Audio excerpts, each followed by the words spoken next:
निर्माण होतो तो आहे बायोमेडिकल वेस्ट. ओके. देन आपण कुठे लॅबमध्ये जे आम्ही कल्चर करतो, सपोज मायक्रोबायोलॉजी लॅबोरेटरी आहे, तिकडे आम्ही बॅक्टेरियाज कल्चर करतो, तर जो तिकडे जे मीडियाज असतात हे सगळं काय आहे, हे सगळं बायोमेडिकल वेस्ट आहे.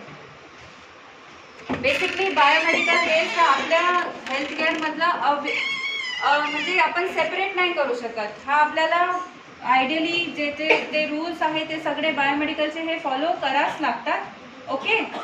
So now the waste generated in hospital is classified into general waste. Okay, 80% जो waste असतो तो असतो general waste आणि 15 to 20% काय असेल, infectious. Okay, that is biomedical waste. म्हणजे एक पेशंट आला आहे आणि त्याच्यासोबत लहान बाळ आला आहे. ठीक आहे, तो बाळ आला, त्याला काही डॉक्टरनी इन्व्हेस्टिगेशन्स ॲडवाइस केली आहे. ठीक आहे, विडाल करायचं आहे, हे ते इन्व्हेस्टिगेशन करायची, आणि तो पेशंट आला, त्याचं सॅम्पल कलेक्ट केला आहे आपण, आणि त्या पेशंट सपोज काही पेपर वर्क झाला आहे, त्या पेशंट सोबत काही खायची वस्तू असेल. ठीक आहे, आणि हे झालं, हे काय झालं, जनरल वेस्ट. पेपर आहे, कार्डबोर्ड आहे, आणि ते काही इटेबल्स आहे, हे काय झालं, जनरल वेस्ट झालं. आणि जे आपण यूज केलं आहे, सिरिंज, निडल, ते ब्लड सोप, कॉटन आहे, हे सगळं झालं बायोमेडिकल वेस्ट. हे का बरं इम्पॉर्टंट आहे कॅटेगराईज करणं हे आपण पुढे बघू. So this is the waste, 80% general waste and 15 to 20% biomedical waste. Okay. Now biomedical waste includes infectious waste. Then infectious waste मध्ये आता काही वेस्ट असा असतो जो इन्फेक्शियस आहे, संसर्गजनक आहे.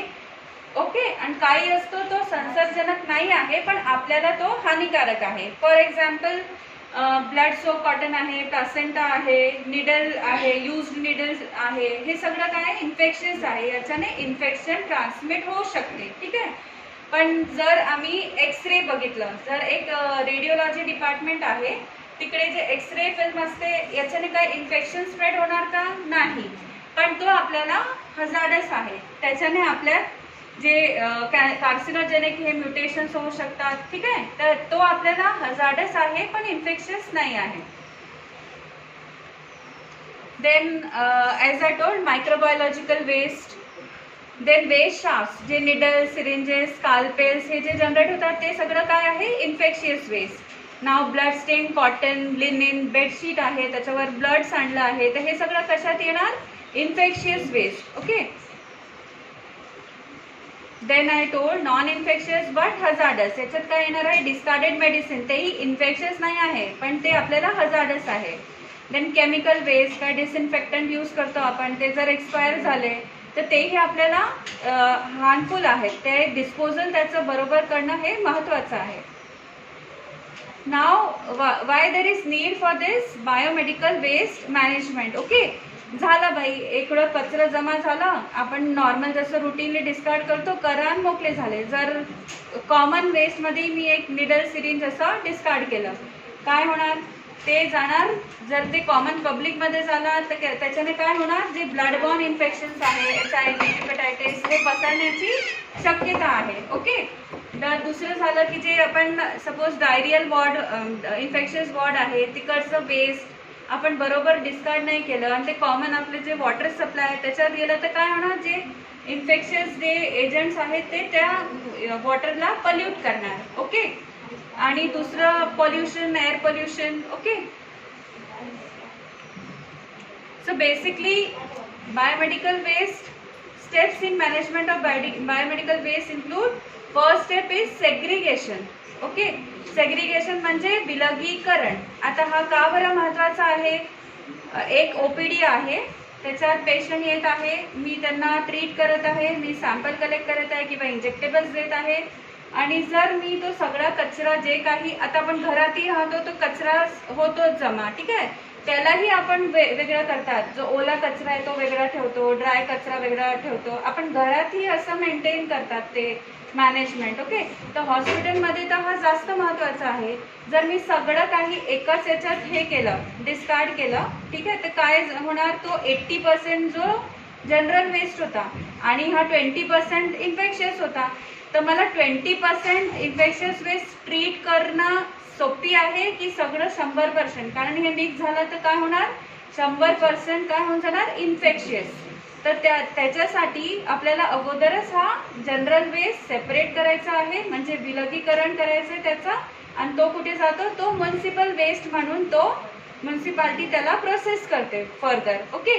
आणि हा जो आहे आपला 15 to 20% हा आपल्याला खूप जपून याला डिस्पोज ऑफ करायला लागते. ओके. कारण याच्याने अगोदरच आपण हॉस्पिटलमध्ये केअर देत आहेत. ओके. आपल्याकडून हॉस्पिटल अक्वायर्ड इन्फेक्शन्स नाही झालं पाहिजे, याचे एक आपण एक्झाम्पल बघितलं आहे. त्याचा एक प्रिकॉशन म्हणजे आपण हँड हायजीन हे करू. नेक्स्ट म्हणजे हा वेस्ट मॅनेज करू प्रॉपरली. ओके. नाही केलं तर काय होणार, तेच इन्फेक्शन स्प्रेड होणार, आपल्या वॉर्डच्या वॉर्ड इन्फेक्ट होणार. ओके. याच्यातही आता कॅटेगरीज आहेत वेस्टचे.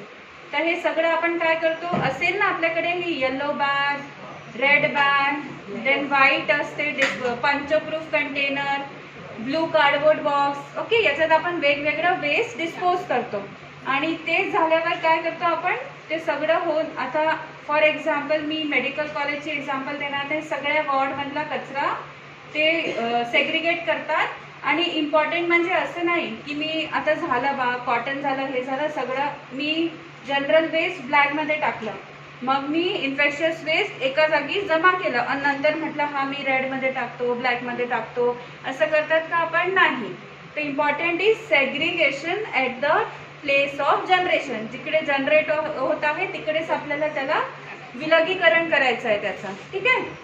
तर ते नंतर आपले GMCचे वॉर्ड असतात, त्याच्यात कचरा तो आयडियली जसा डिस्कार्ड होतो कॅटेगरी वाईज, ते मग जमा करतात. ते एक कॉमन स्टोरेज फॅसिलिटी असते, तिकडे घेऊन जातात. तिकडे काय ट्रीट करायचं असेल, डिसइन्फेक्ट करायचं, ऑटोक्लेव्ह करायचं, हे सगळं करतात.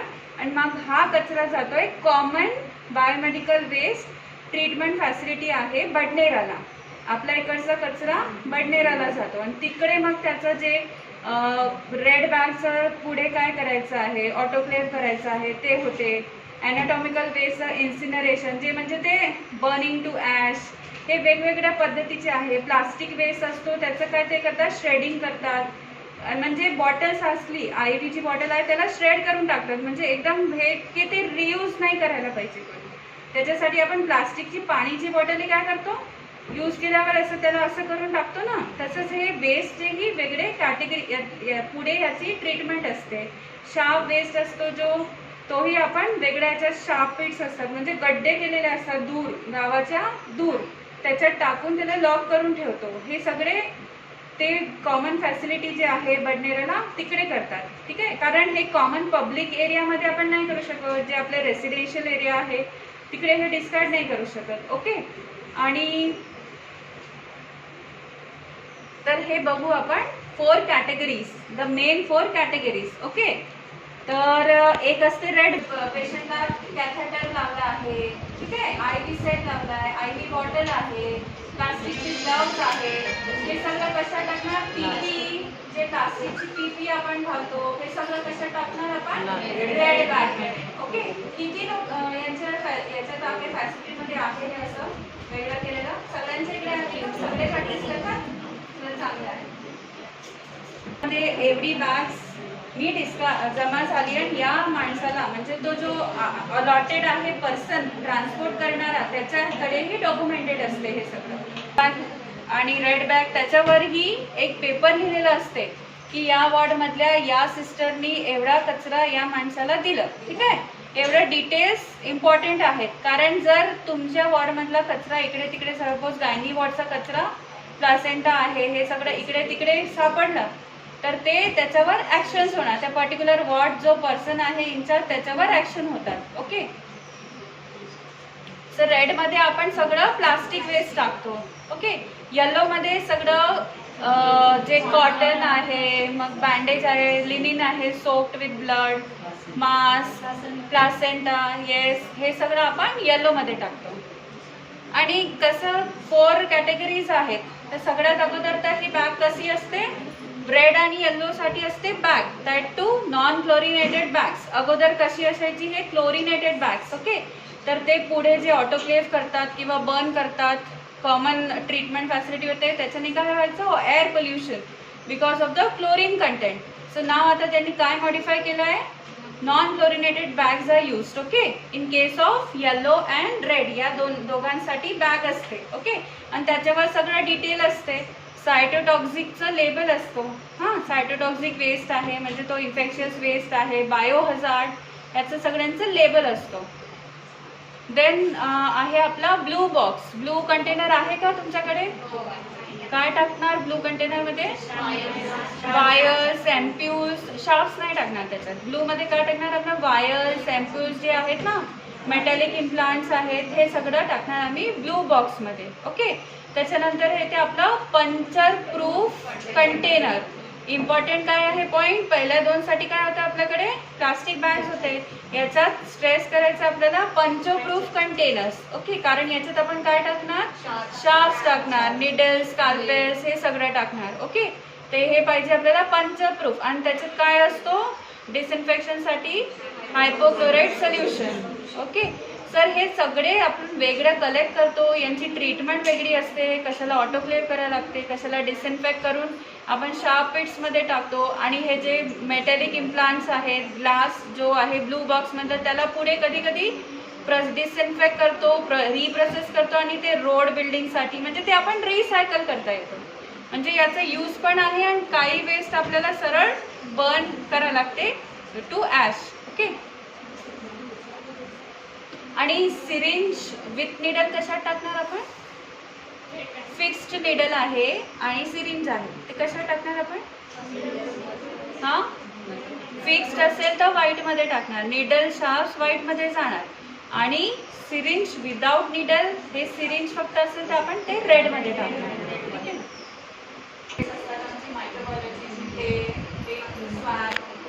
सॅम्पल कलेक्शन करतो ते सगळं आपण टाकतो urine bag. Okay, syringe but without needle. Okay, then cardboard box हा ब्लू कलर नाही आहे, पण काही आपण त्याच्यावर ब्लू कलर असं लावू शकतो, या असं लेबल करू शकतो. आणि हा आपण प्लास्टिक कॅरी बॅगमध्ये आपण ॲम्प्यूल्स टाकलं असं नाही, कारण तेही फुटलेले असतात, शार्प असतात. ठीक आहे, तर त्याच्यासाठी आपल्याला कार्डबोर्ड बॉक्स पाहिजे. तो glass bottles, wires, ampoules, metallic implants, all this metallic implants कुठून येणार? ऑर्थो ओटी आहे, जर तिकडे ऑपरेट करत आहे तर तिकडून.